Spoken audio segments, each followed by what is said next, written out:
جیسے ماں کے پیٹ سے بندہ نکلتا ہے ویسے ہی قبر کے پیٹ سے نکلیں گے، سبھی بھاگ رہے ہوں گے رب کے دربار میں۔ اما عائشہ کو اللہ کے رسول صلی اللہ علیہ وسلم نے کہا کہ ایسا ہوگا منظر، تو اما عائشہ نے پوچھا کہ اللہ کے رسول صلی اللہ علیہ وسلم سب ننگے ایک ہی جگہ، مرد بھی عورت بھی، کیا ایک دوسرے کو نہیں دیکھیں گے؟ کہا کہ عائشہ کیا بات کرتی ہو، کیا بات کرتی ہو، اس وقت کس کو ہوش ہوگا کسی دوسرے کی طرف دیکھنے کا؟ ہاں جی، تکلیف پڑتی ہے تو تب کہاں کسی کو دیکھنے کا ہوش ہوتا ہے جی؟ کہیں کسی جگہ آگ لگ جائے اور آگ کھا رہی ہو تو تب کسی لڑکی کو دیکھنے کا ہوش ہوتا ہے یا اپنی زندگی بچانے کے لیے بھاگنا پڑتا ہے؟ تو معمولی یہاں کی جو چیزیں ہیں، تکلیفیں ہیں، اس وقت ہی انسان ماں باپ کو بھول جاتا ہے، بھائی بہنوں کو بھول جاتا ہے، نفسی نفسی پکارتا ہے، بیوی بچوں کو بھول جاتا ہے۔ کیا کریں گا جی؟ اپنا ہی میں گزشتہ مرتبہ ہمارا راجستھان گیا تھا، ابھی تھوڑی ایک دو ہفتے پہلے لوگ کچھ آئے بھی تھے یہاں، وہاں ایک مرتبہ بات ہوئی تھی کہ کوئی علاقہ تھا وہاں کا جہاں پر ایک 12-15 سال پہلے بہت زیادہ سیلاب ایسا آیا کہ کوئی بستی میں ایک بھی نہیں بچا اور ایک بندہ بچا تھا۔ تو اس کا واقعہ مجھے بیان کرتے ہوئے وہ سنا رہے تھے، میں دلچسپی کے لیے بھی سنا رہا ہوں اور اصل حقیقت بھی سنا رہا ہوں۔ انسان کب تک دوسروں کا سوچتا ہے، کب اپنا سوچتا ہے؟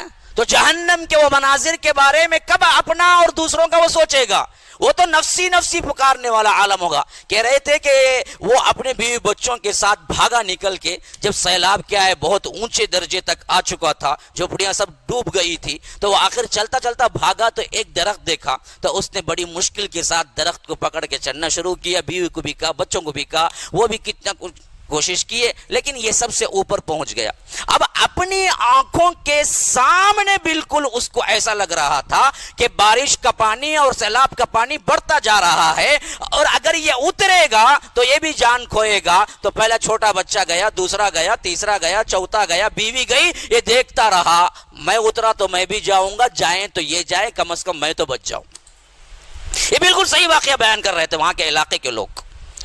اور وہ بعد میں جب سیلاب کھڑا وہ نکل کے نیچے اترا، پھر آیا گورنمنٹ نے ہر ایک کو کیا ہے 7 لاکھ روپے کا اعلان کیا، تو تقریباً 5 بچے اور بیوی 6 کے 7 لاکھ جمع ہوئے، تو دوسری شادی کر کے مزے سے زندگی گزار رہا ہے۔ بات سمجھ رہے ہیں جی؟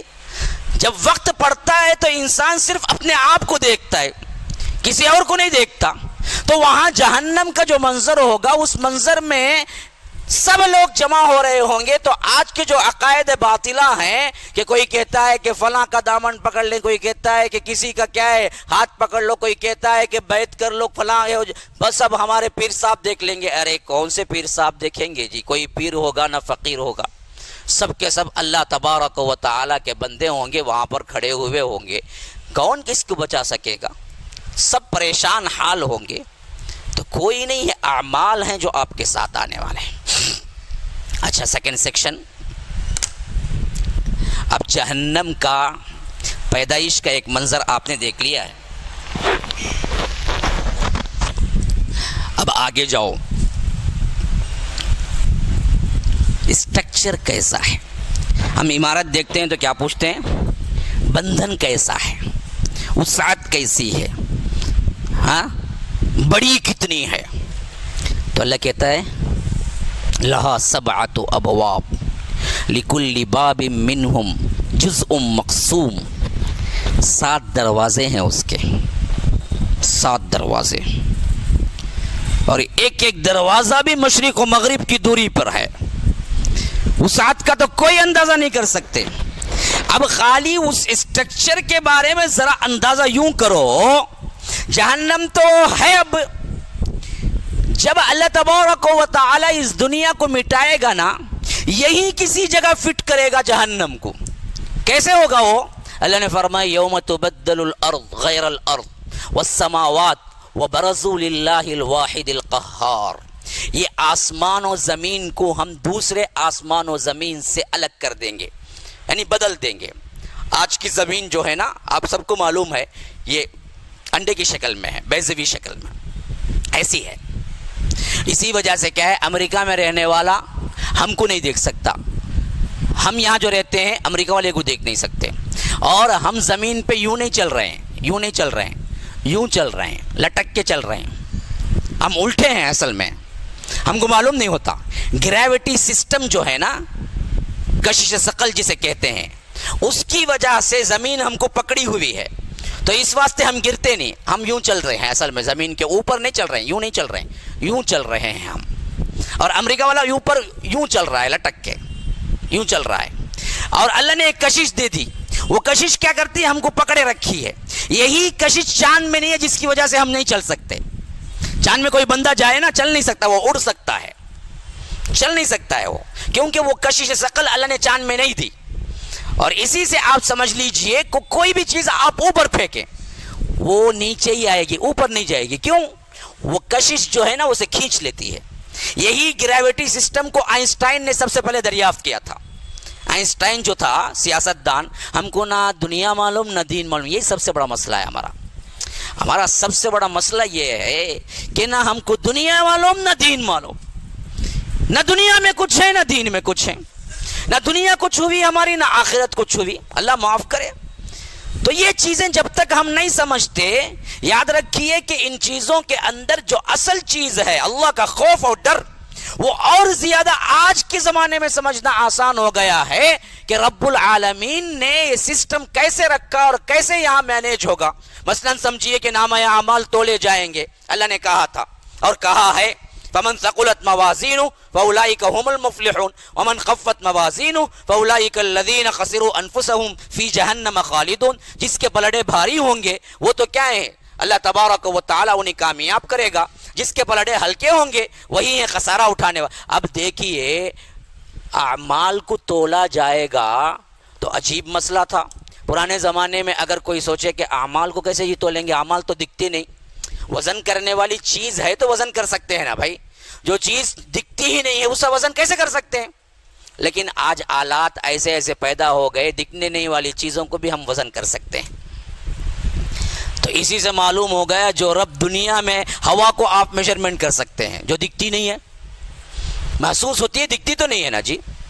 بجلی کو آپ میجرمنٹ کر سکتے ہیں، ہزاروں ایسی چیزیں جس کو میجرمنٹ کر سکتے ہیں جسے آپ دیکھتے ہی نہیں۔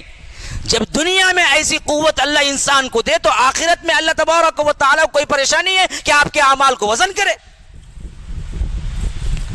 سمجھنے میں بہت آسانی ہو گئی۔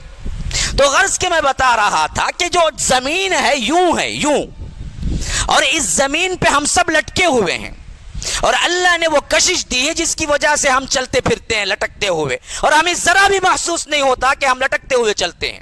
اور اس پہ ترا یہ ہے کہ وہ زمین بھی اپنی جگہ نہیں کھڑی ہوئی ہے، وہ ایسے جو فین پھر رہے ہیں نا ایسے بھی پھر رہی ہے، اور ساتھ ساتھ جیسے چنڈول پھرتا ہے نا ایسے بھی دو طرح پھر رہی ہے، ایک ایسے پھر رہی ہے ایک ایسے پھر رہی ہے۔ ایسے پھر کے ایک سال مکمل کرتی ہے، ایسے پھر کے جب ہوتی ہے نا ایک پورا چکر تو ایک سال ہو جاتا ہے، ایسے پھر کے جو ختم کرتی ہے وہ دن رات تبدیل ہوتے ہیں، دن رات اس میں تبدیل ہوتے ہیں۔ سال جو ایسا پھرتی ہے نا اس میں تبدیل ہوتا ہے، اسی وجہ سے موسم سرما گرما صاحب آتے ہیں۔ تو یہ جو سسٹم اللہ نے بنایا تو اللہ کہتا ہے کہ قیامت کی جو زمین ہے وہ یہ زمین نہیں ہوگی۔ کلا اذا دکت الارض دکا دکا وجاء ربک والملک صفا صفا، اس زمین کو ہم کوٹ کوٹ کوٹ کے برابر کر دیں گے۔ وَيَسْأَلُونَكَ عَنِ الْجِبَالِ فَقُلْ يَنْسِفُهَا رَبِّي نَسْفًا فَيَذَرُهَا قَاعًا صَفْصَفًا لَا تَرَى فِيهَا عِوَجًا وَلَا أَمْتًا۔ یہ لوگ پوچھتے ہیں کہ یہ پہاڑ کہاں جائیں گے اس وقت؟ اے اللہ کے رسول کہہ دیجئے ان بدبختوں سے جو انکار کر رہے ہیں قیامت کا، ہم ان سب کو اٹھا کے ایک چٹیل میدان بنا دیں گے، کوئی نہ گڑا ہوگا نہ کوئی نہ ابھار ہوگا، سب ایک امریکہ والا ہم کو دیکھ سکے گا اور ہم آخری انسان کو دیکھ سکیں گے۔ یہ چٹیل میدان بنا دیا جائے گا۔ اب جو شکل ہے انڈے کی اس کو کوٹ کوٹ کے روٹی کی شکل کا بنا دیا جائے گا۔ میدان میں سب کھڑے ہوں گے، آخری انسان کو بھی دیکھ سکے گا اور اس کونے کا آخری انسان بھی دوسروں کو دیکھ سکے گا۔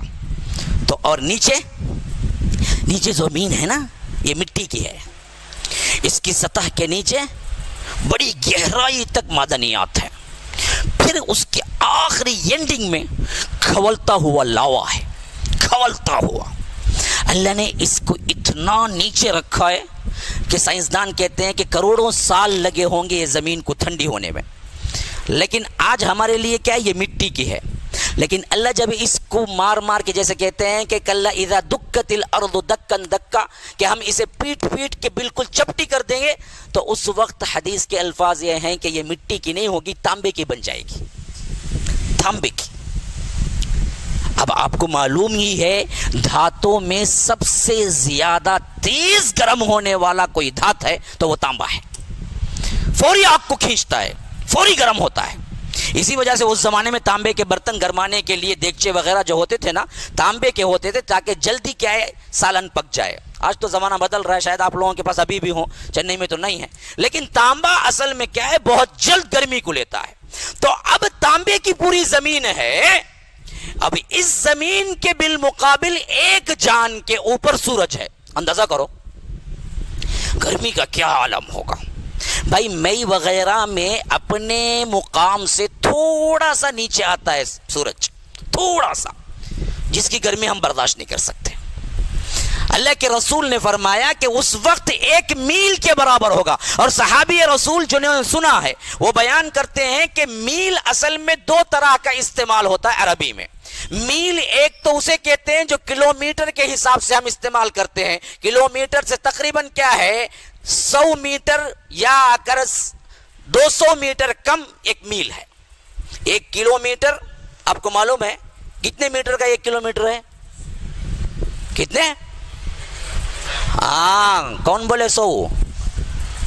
ذرا جانکاری رکھنا، دنیا بھی پڑھو دین بھی پڑھو تبھی سمجھ میں آئے گا۔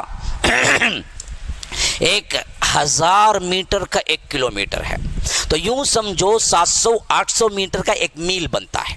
میل کلومیٹر سے تھوڑا کم ہے، تو عربی میں اس کو بھی میل بولتے، اور دوسرا میل اس کو بولتے جو کبھی آپ نے پرانے زمانے میں دیکھا ہوگا، سرما دانی جو ہوتی ہے نا، سرمے دانی میں ایک کاڑی ہوتی ہے، جس کاڑی سے کیا کرتے ہیں، سرما لگاتے ہیں۔ وہ زمانے میں پرانے جو بوڑھے ہیں نا وہ بھی اب بھی رکھتے ہوں گے، آج کیا ہے فیشنیبل زمانہ ہے، نہ سرما کوئی لگاتا ہے نہ وہ میل کوئی جانتا ہے، تو اس کو وہ جو کاڑی ہوتی ہے نا اتنی سی چھوٹی، وہ سرمے دانی میں اندر ڈالنے کی کاڑی، اس کو بھی عربی میں میل بولتے ہیں۔ تو صحابی رسول کہتے ہیں کہ میں نہیں جانتا اللہ کے رسول نے کون سا میل کہا، لیکن کہا کہ سورج 1 میل پہ ہوگا، شاید وہ سرمدانی کی میل ہو جو کہ اتنے فاصلے پہ سورج آ جائے گا، یا وہ میل ہو جو کلومیٹر کے مقابلے میں استعمال ہوتا ہے، مجھے نہیں معلوم۔ اور آج جو سورج ہے نا جی، وہ زمین سے کتنا دور ہے پتہ ہے؟ احسن 9.5 کروڑ میل دور ہے، 9.5 کروڑ میل دور ہے سورج۔ اس کی گرمی ہم نہیں سنبھال سکتے، 9.5 کروڑ میل اس کی گرمی ہم نہیں سنبھال سکتے، اور زمین مٹی کی ہے۔ قیامت کے دن کیا حال ہوگا، زمین تو تانبے کی جو کہ فوراً گرمی کو کھینچتی ہے، پھر اس کے بالکل قریب سورج اتنا کہ 1 میل کا فاصلہ، اگر موت ہوتی نا، فنا ہوتی نا، تو یاد رکھو جو سورج اس وقت آئے گا اس کی وجہ سے کائنات پوری جل کے خاکستر ہو جاتی، کیونکہ وہاں فنا نہیں ہے، اس واسطے اس وقت سب جی رہے ہوں گے، لیکن حالت کیا ہوگی، حالت کیا ہوگی، کوئی اپنے ہی پسینے میں ٹخنے تک ڈوب رہا ہوگا، کوئی گھٹنے تک، کوئی کمر تک، کوئی کھندے تک، کوئی کان کے لو تک۔ اللہ کے رسول نے فرمایا کوئی ہوگا جو پورا اپنے ہی پسینے میں ڈوب رہا ہوگا، جیسے اس کے گناہ ہوں گے ویسے ہی ڈوب رہا ہوگا، اتنا پسینہ اس کے اندر سے نکلے گا۔ اللہ اکبر، کیا منظر ہے، کیا کبھی بھلا سکتا ہے بندہ؟